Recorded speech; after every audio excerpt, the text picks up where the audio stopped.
Remember that face?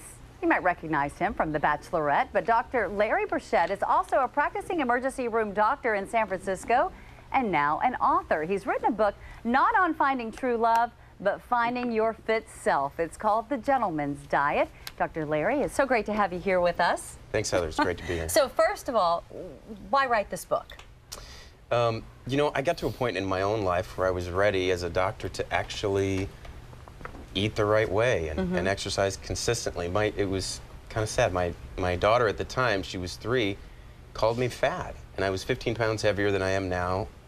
Did a lot of research, put a book together with a lot of different options, kind of different ways to do it on a healthy lifestyle. Okay, so how did you trim down, lose those 15 pounds? And for ladies out there, this just isn't a gentleman's diet. This really applies to everyone. Yeah, there's a lot of principles in it for everybody. Yeah. The first 3 chapters of the book, we don't even talk about diet and exercise. We talk about motivation and mission and finding out what's really important to you and connecting that with how you live your life every day. But for me, I used to eat 2 ham sandwiches at lunch and a bunch of chips and a glass of milk. And then I would get like tired an hour or 2 later. So I cut the chips out, got rid of one of the sandwiches. You know, once I couldn't get rid of all the chips in the beginning, but cut down to a little bit less, but then lower the amount. One step at a time. Yeah. And then more consistently exercise. Okay, you mentioned motivation, you mentioned the mission, and you and I were talking about this New York Times article, and they looked at those reality weight loss shows. How many of you out there are guilty of watching those? You know, the people come on, yeah, I know. The people come on, they're really successful, right? We cheer them on. But what this article found is that once the cameras stop rolling, they kind of resort back to their old habits, and they aren't able to keep the weight off. Are you surprised at all by that? I think I was a little bit surprised. So the Times talked about this article in Obesity, Journal Obesity, about The Biggest Loser.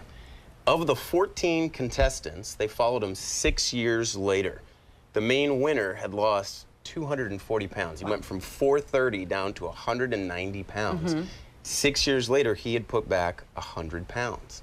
It was kind of disappointing. You know, when you first hear that, you would hope they go on TV, they figure out how to live a healthier lifestyle, and then they stick with it, and they get those benefits for the rest of their life, you know.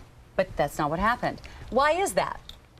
That's a really good question. So, I mean, you've watched these shows, right? Right. And this particular guy, for part of it, exercised for 7 hours a day. You can do that when you're on the show, but come on, how many of us can do that in real life? Yeah, it's not realistic. It's not sustainable. It's a crash diet. It's a reality TV crash diet, and it puts them at a place afterwards where it's really hard. It's probably even harder to keep the weight loss. So he lost, what did we say, 240 pounds over the course of 7 months.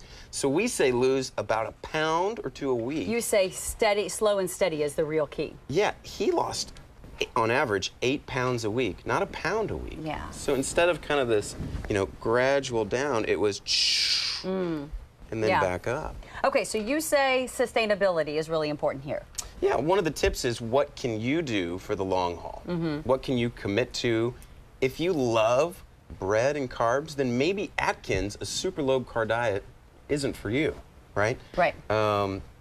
What kind of exercise do you like to do? If you hate the hamster wheel, then I wouldn't recommend the treadmill. If you love basketball, incorporate that 3 times a week. So find something, guys, that you can do consistently and that you enjoy doing. Motivation, big part of your book, and this is my final question. You say it's important to determine the big why. The big why you want to lose 15 pounds. The big why you want to run this marathon. Why is that so important? It connects into this study, too. Everybody's going to plateau. So you lose weight, it goes like this. Why are you really doing this? Do you want to be there when your kids graduate? Do you want to be active when you're older and still hiking? Or do you want to be in a nursing home or in a wheelchair? These things are real. I mean, I've seen people in the ER that die of heart attacks. It really happens. Connecting to your big why, figuring that out, and then integrating that into your lifestyle, that's a key to success. All right. Hey, Dr. Larry, thanks so much for being with us here today. Everybody, take that home. The big why. Why can and my